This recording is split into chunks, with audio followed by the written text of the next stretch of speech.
말씀을 찾으셨으면 교도가는 형태로 말씀을 함께 보십니다. 쇠붙이는 쇠붙이로 쳐야 날이 날카롭게 서듯이 사람도 친구와 부대껴야 지혜가 예리해진다.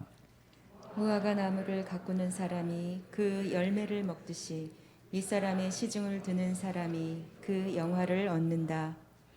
사람의 얼굴이 물에 비치듯이 사람의 마음도 사람을 드러내 보인다. 스올과 멸망의 구덩이가 만족을 모르듯 사람의 눈도 만족을 모른다. 도가니는 은을, 화덕은 금을 단련하듯이 칭찬은 사람됨을 달아볼 수 있다. 어리석은 사람은 곡식과 함께 절구에 넣어서 공의로 지어도 그 어리석음이 벗겨지지 않는다. 다 같이 너의 양떼의 형편을 잘 알아두며 너의 가축대에게 정성을 기울여라. 아멘. 아멘. 사람들이 가장 두려워하는 것이 무엇인지 아십니까? 사람에 따라서 조금씩 다르겠지만은 일반적으로 사람이 가장 두려워하는 것은 사람인 것 같습니다. 사람이 왜 사람을 두려워할까요? 사람에게 상처를 잘 받기 때문에 그렇습니다. 그래서 사람을 좋아해서 다가가기도 하지만 또 때로는 사람이 두렵게 여겨져서 피해버리고 맙니다. 내가 이렇게 잘 대해주다가 저 사람이 나를 이용하려고 하지 않을까 이런 의심도 생깁니다. 내가 진심으로 사랑하는데 저 사람이 나를 배신하게 되면 그 상처가 얼마나 클까 이런 불안과 두려움이 밀려옵니다. 그래서 사람에게 상처를 받을까 봐 사람을 경계하는 사람들이 많이 있습니다. 누군가가 내게 다가오면 먼저 의심부터 하고 도망가는 사람들이 많습니다. 심지어 교회 안에서도 사람에게 상처를 받았다는 사람이 많이 있습니다. 사람에게 실망을 하고 열정이 식어져 버린 사람도 많습니다. 그래서 어떤 사람은 나는 예수님은 좋은데 교회는 싫다, 교인들은 싫다 이렇게 말하는 사람도 있습니다. 교회 와서 예배는 드리지만 사람을 만나는 것을 기피하고 사람들과 어울리려고 하지 않는 사람들이 제법 있습니다. 교회 생활을 경계하고 그저 혼자서만 믿음을 지켜가려고 하는 사람도 있습니다. 그런데 오늘 말씀 17절에 보니까 쇠붙이는 쇠붙이로 쳐야 날이 날카롭게 서듯이 사람도 친구와 부대껴야 지혜가 예리해진다 이렇게 말씀합니다. 이 말씀을 개역 성경을 찾아보니까 철이 철을 날카롭게 함같이 하는 것 같이 사람이 친구의 얼굴을 빛나게 하느니라 그랬어요. 철은 물은 물체와 부딪히면 그렇게 효과가 없습니다. 그런데 아주 단단한 강도를 가지고 있는 그런 철과 부딪힐 때 아주 날이 날카롭게 서게 되는 것입니다. 제가 어린 시절에 보면 이제 이 아버지가 낫을 이 숫돌에 가는 모습을 거의 매일 보았어요. 그렇게 아주 열심히 갈 때 날이 날카로워져서 풀을 베는데 또는 벼를 베는데 쉽게 이것이 사용될 수 있는 것이죠.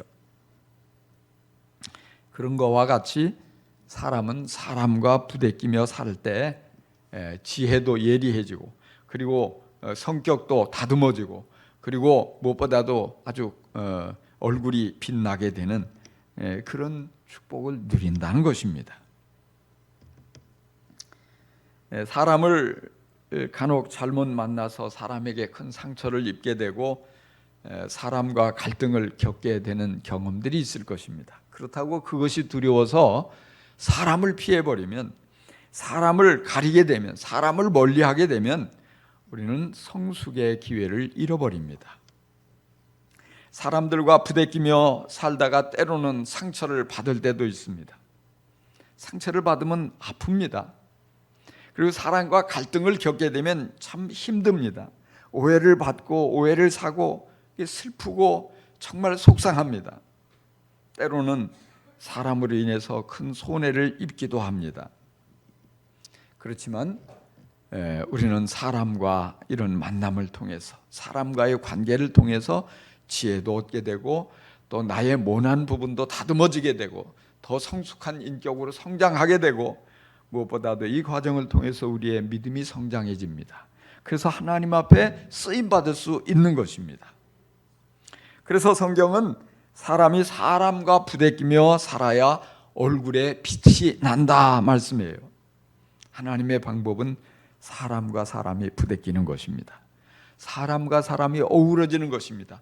사람과 사람이 더불어 살아가는 그것을 하나님께서는 원하십니다. 하나님은 우리가 다른 사람을 사랑하며 살아갈 때, 섬기면서 살아갈 때 더 아름다운 모습으로 다듬어진다는 것을 아십니다. 그것을 말씀하십니다. 우리가 더 슬기로운 사람이 되어지고 하나님께서 쓰시는 귀한 하나님의 도구가 된다는 것을 주님은 말씀하십니다.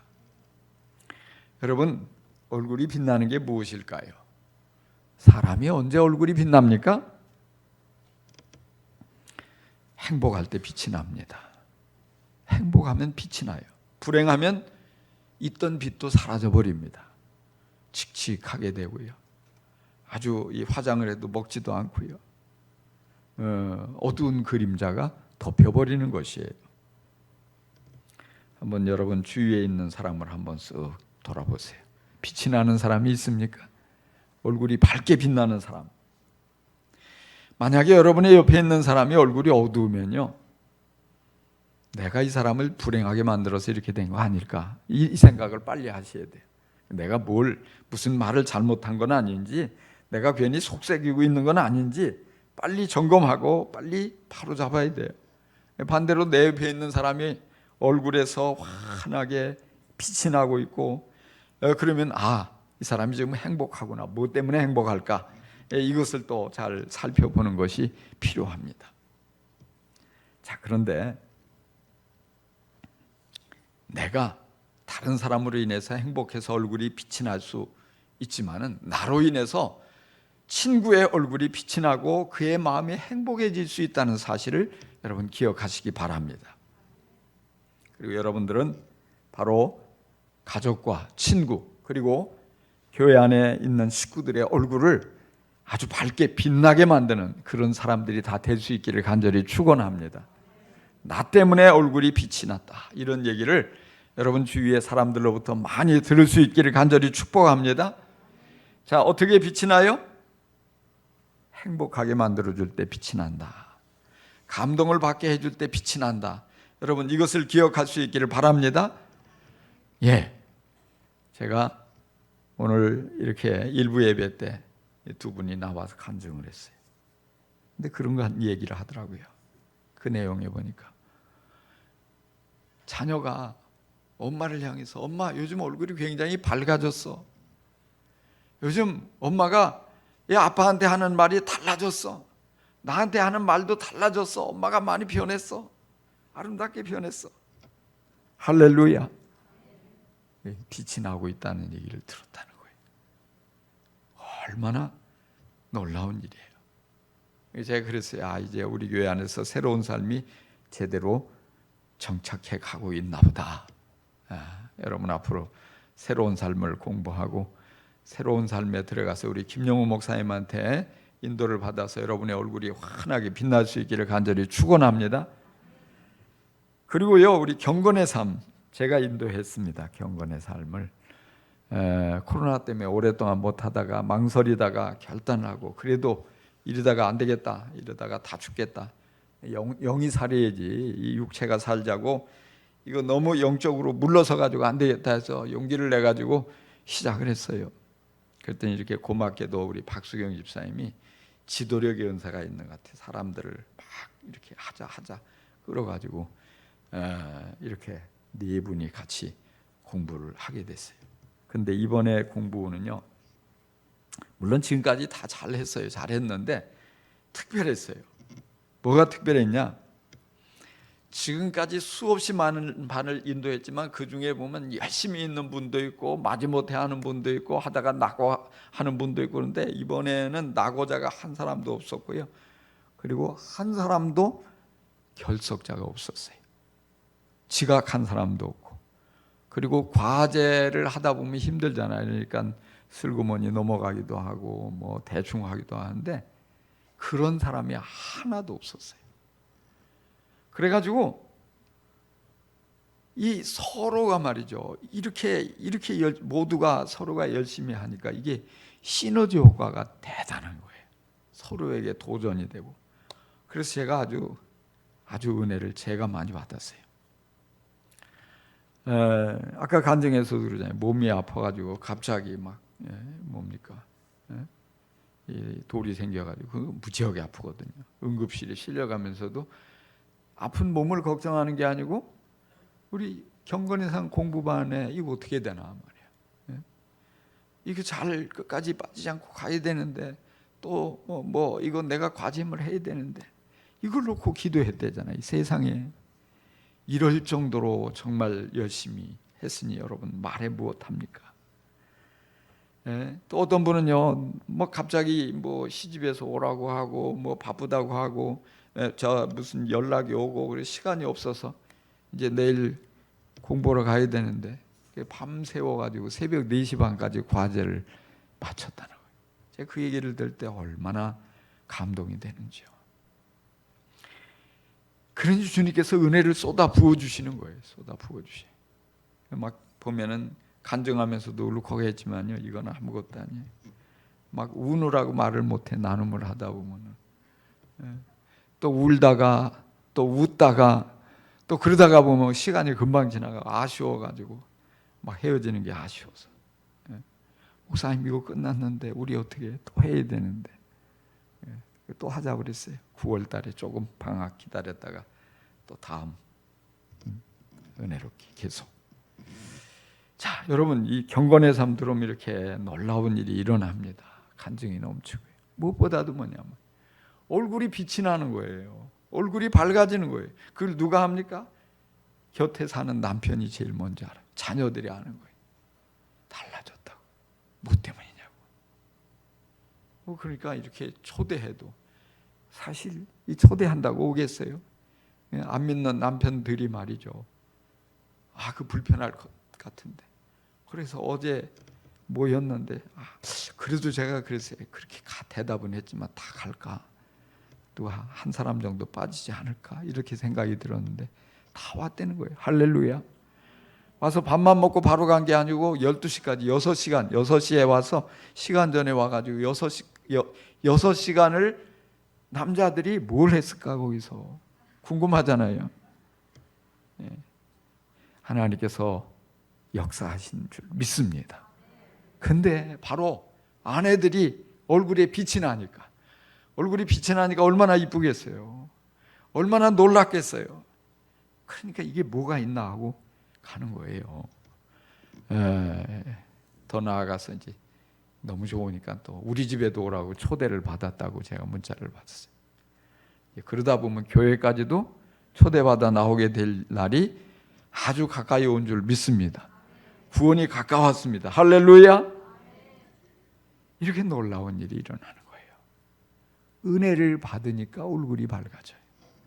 얼굴에서 빛이 나는 거예요. 마음이 기쁘니까 얼굴이 빛나는 것입니다. 행복하니까 감동을 받으니까 얼굴에 빛이 나는 것입니다. 근데 오늘 성경에 보니까 사람이 그의 친구의 얼굴을 빛나게 한다고 그랬어요. 내 얼굴도 빛나야 되지만 내 주위에 있는 사람의 얼굴도 빛나게 만들어야 합니다. 할렐루야. 그런데 성경은 이처럼 빛나게 한다. 저는 이 말씀을 읽으면서 그 생각이 떠오르는 거예요. 이야, 교회 생활을 이렇게 잘 설명해 주는 성경 구절이 또 어디 있을까? 교회 생활이 뭡니까? 여러분, 교회가 뭡니까? 우리 한 사람 한 사람이 모여서 창원 침례교회가 된 거예요. 건물이 교회가 아니고 우리들이 교회입니다. 사람이 교회입니다. 할렐루야. 그러면 교회 생활은 뭐예요? 우리들이 한 사람 한 사람이 서로 어우러지면서 살아가는 것. 이게 교회 생활입니다. 어렵지 않아요. 그러니까 예수님의 몸인 그 교회의 지체가 되는 우리가 교회 안에서 다른 그리스도인들과 다른 사람과 좋은 관계를 맺어가고 그들과 사랑의 관계를 이어가고 섬기고 그들을 행복하게 해주고 그 얼굴이 빛날 수 있도록 감동을 주고 은혜를 끼치고 받은 은혜를 흘려보내고 받은 축복을 흘려보내고, 그래서 그런 과정 속에서 그걸 보면서 감동을 받고 은혜를 받고 행복해져서 얼굴이 빛나게 되는 것, 이게 교회 생활인 것을 여러분 믿으시기 바랍니다. 그래요. 우리가 예수님의 제자라면요, 나 때문에 행복한 사람이 적어도 한 사람은 나와야 돼. 아멘입니까? 내가 예수를 10년 믿었는데 나로 인해서 행복한 사람이 아무도 안 나온다면 이건 문제가 심각한 거예요. 하다못해 최소한 내 아내, 내 남편이라도 나로 인해서 행복하고 내 자녀들이라도 나 때문에 행복해지고 이런 놀라운 역사가 우리 안에 넘쳐나야 될 줄로 믿습니다. 그래야지 우리가 예수 제자예요. 더 나아가서 뭐야? 나와 상관없는 사람까지 행복하게 만들어주는 거. 이게 예수 믿는 생활인 것을 여러분 믿으시기 바랍니다. 이게 우리가 신앙생활을 이어갈수록 믿음이 뿌리가 깊어질수록 이런 사람이 자꾸 많아지는 거예요. 내 주위에. 내 주위에. 그러면 살맛 나는 세상이 되잖아요. 인생이 살맛 나는 그런 인생. 여러분, 돈이 아무리 많아도요, 아무리 대단한 권력을 쥐고 있어도요, 흔들어도요, 이런 감격, 이런 감동을 보지 못하면 그 살고 싶은 맛이 나겠습니까? 살맛 안 나는 거예요. 그러나 내가 가진 게 많지 않아도, 내가 누가 그렇게 대단하게 화려한 삶을 살지 않아도요, 내 주위에 있는 사람들을 갈수록 한 사람 한 사람 나를 바라보면서 나의 섬김 때문에, 나의 기도 때문에, 나의 사랑 때문에 정말로 감동을 받고 행복해지고, 그래서 막 나를 보고 싶어하고, 이런 사람들이 내 주위에 많아지면 성공한 인생이잖아요. 아름다운 인생이잖아요. 여러분의 인생이 모두 그렇게 될 수 있기를 간절히 축원합니다. 우리 교회 안에서 전에는 간혹 이런 분들이 있었어요.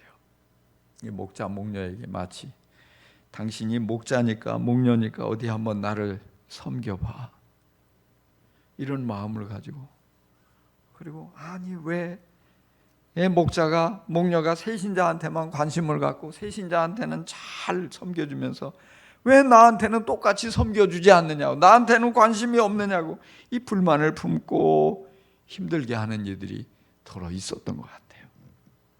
그런 분위기다 보니까 목장이 이렇게 인원이 많아지고 분목을 해야 되는데, 목자 목녀로 세워서 이 일을 감당해야 되는데 하라고 하면 모두가 부담스러워 가지고 눈치만 보고 이리저리 네가 하라, 네가 해라, 아무도 헌신을 하지 않으려는 그런 분위기였어요.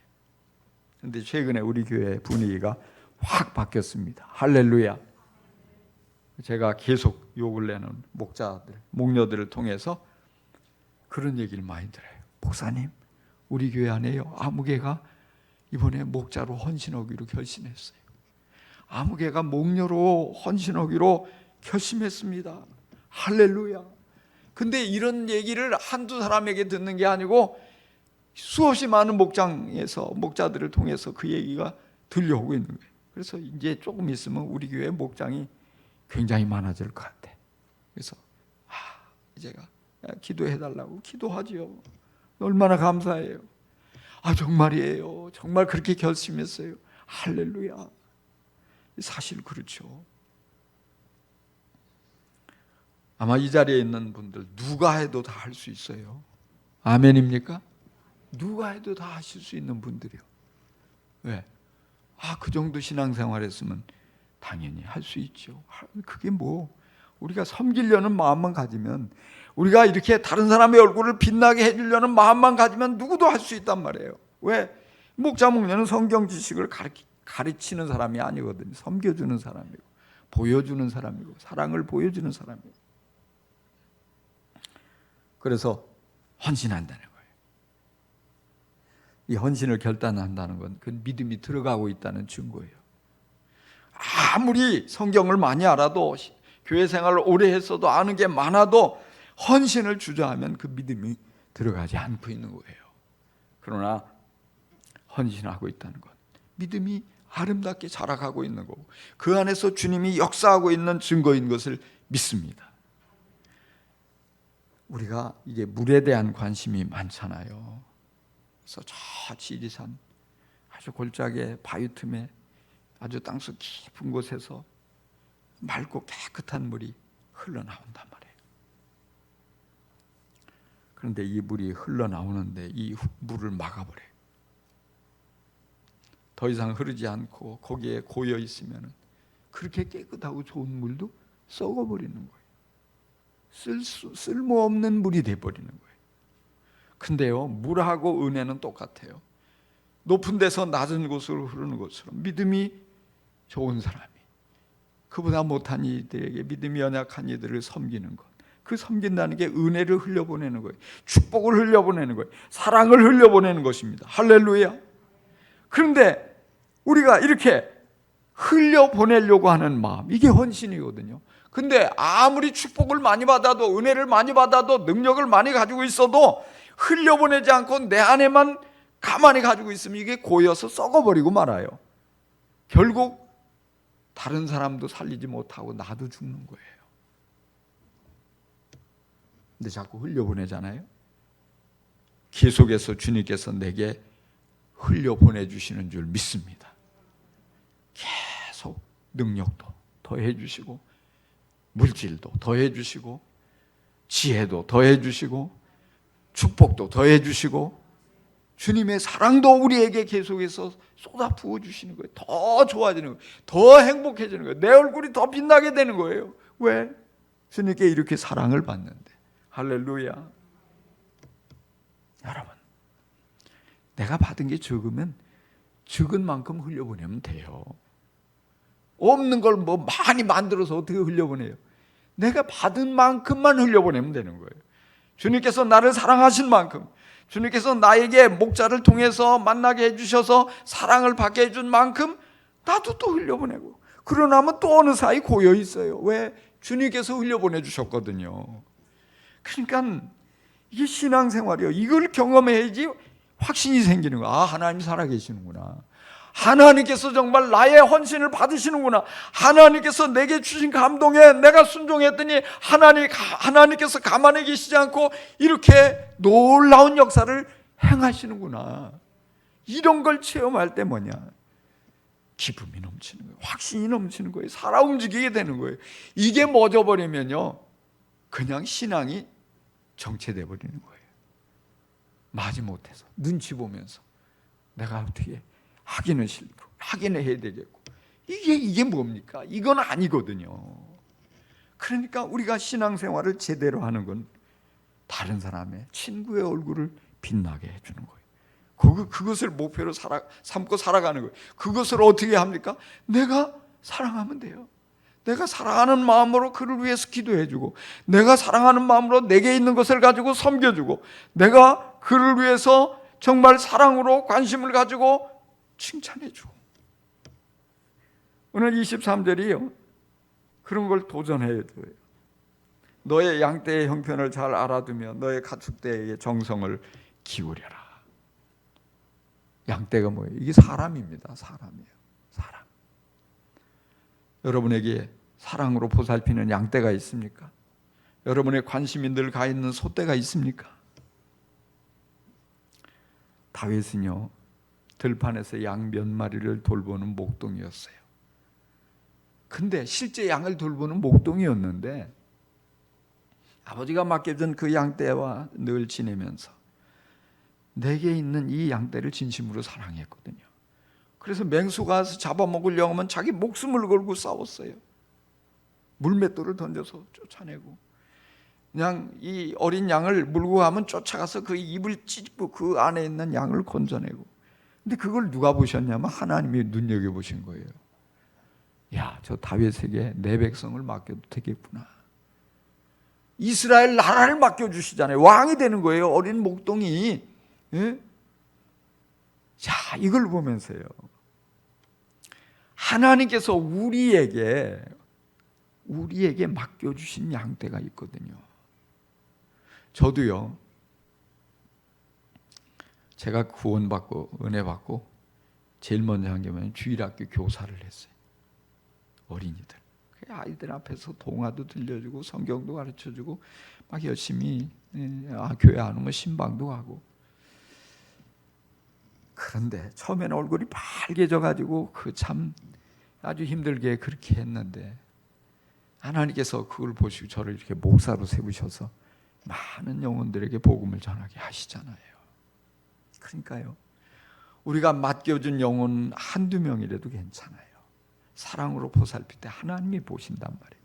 그리고 하나님께서 그런 우리의 믿음을 받으시고 하나님께서 귀한 상을 주셔. 하나님께서 귀한 하나님의 것을 아낌없이 우리에게 맡겨주시는 것입니다. 여러분, 이 기대를 가지고 이 믿음을 가지고 양떼를 돌아볼 수 있기를 바랍니다. 자, 그런데요, 재미있는 것은요, 그래서 저는 여기 있는 모든 분들이 다 목자로, 목녀로, 목부로 헌신해서 천국 가기 전에 한 번이라도 좀 한번 제대로 멋지게 한번 섬기시다가 주님 앞에 가서 칭찬 듣고 상을 받았으면 좋겠습니다. 그래서 단순히 그냥 이름만이 아니라 실제 그런 이 사랑하는 마음을 가지고 온전히 제대로 섬기면서 사람을 세워가고 사람을 행복하게 만들고 그 얼굴을 빛나게 하는 그런 목자, 목녀로, 목부로 여러분 귀하게 쓰임받기를 간절히 축원합니다. 근데 재미있는 것은 21절을 보니까요, 도가니는 은을, 풀무는 금을 칭찬으로 사람을 단련하느니라, 이런 말씀이 제 마음을 사로잡아요. 제가 이 말씀을 보면서 그 생각이 얼핏 나더라고요. 어릴 때 아버지가 칼이나 낫을 수돌에 갈면서 물을 자꾸 붓더라고요. 물을. 왜 부을까요? 이 마찰을 좀 줄이려고. 사람과의 관계 부딪힐 수 있고 마찰이 생길 수 있고 상처도 있을 수 있는데 칭찬의 윤활유를 거기다 자꾸 부어주면은 이런 것들이 감소되겠구나, 이런 생각이 들어요. 우리가 그 관계 속에서 어렵죠. 자꾸 칭찬거리를 찾아냈어요. VIP를 향해서도 그렇고요. 자꾸 가정 안에서도 그렇고요. 어려울 때 칭찬이 거기 자꾸 들어가면, 진심이 담긴 칭찬, 사랑이 담긴 칭찬 들어가면 그 관계가, 예민한 관계가 부드러워져요. 오히려 부딪혀서 깨지는 게 아니라 성숙해지고 아름답게 좋은 열매를 맺는 귀한 결과로 이어질 줄 믿습니다. 오늘 말씀 18절에 무화과 나무를 가꾸는 사람이 그 열매를 먹듯이 윗사람의 시중을 드는 사람이 그 영화를 얻는다. 주님은 우리에게 영화를 주시려고 사람을 섬기라고 말씀하셔요. 그렇습니다. 두렵다고 사람을 피하는 것만이 능사가 아니에요. 두려움을 극복하고 다가가야 돼요. 때로는 순한 사람만, 그런 사람에게만 다가갈 것이 아니라 거친 사람에게도 다가가야 돼요. 부드러운 사람, 따뜻한 사람만 좋아할 게 아니라 좀 강한 사람도 다가가야 돼요. 왜? 그들과 부대낄 때 내가 다듬어져요. 내가 성숙해져요. 내 인격이 아름답게 빛나게 되고요. 그리고 내 얼굴이 빛날 뿐 아니라 친구의 얼굴을 빛나게 할 수 있습니다. 주님 앞에서 좋은 칭찬을 듣고 상을 받을 수가 있습니다. 여러분, 힘들다고, 어렵다고, 상처받기 싫다고 포기하고 도망가려고 하지 말고 주님의 지혜를 구하고 더욱 다가갈 수 있기를 바랍니다. 그래서 얼굴을 빛나게 만들어주는 사람, 행복하게 만들어주는 사람, 감동을 안겨주는 사람, 은혜를 끼치는 사람, 이런 사람으로서 기억되어지고 또 주님 앞에 인정받게 되고 좋은 상을 많이 받아 누릴 수 있기를 간절히 축원합니다. 기도하십시다. 그럼 오늘 말씀을 생각하면서 한 1분 정도 침묵의 기도를 하면 좋겠습니다. 여러분이 또 깨달은 감동, 또 헌신하고자 하는 결심, 이런 것들을 주님 앞에 한번 고백할 수 있기를 바랍니다. 한 1분 정도 우리 기도하시겠습니다.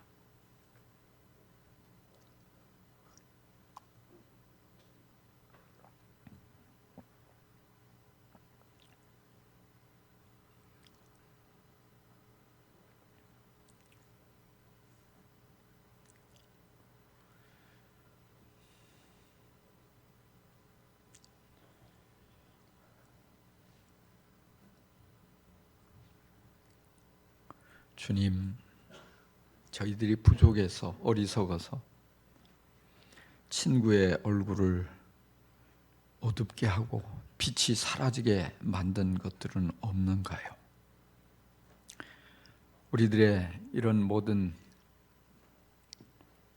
허물과 실수와 잘못을 우리 예수님의 보혈로 다 덮어주시고 용서하여 주옵소서.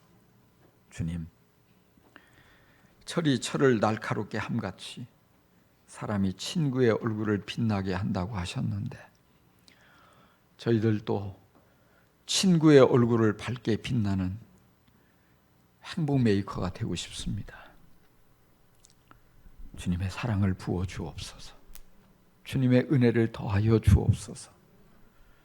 그래서 받은 은혜를 생각할 때, 받은 축복을 생각할 때 가만히 있을 수가 없어서 나아가게 하시고 손을 내밀게 하시고 겸손히 낮아져서 섬길 수 있게 하시고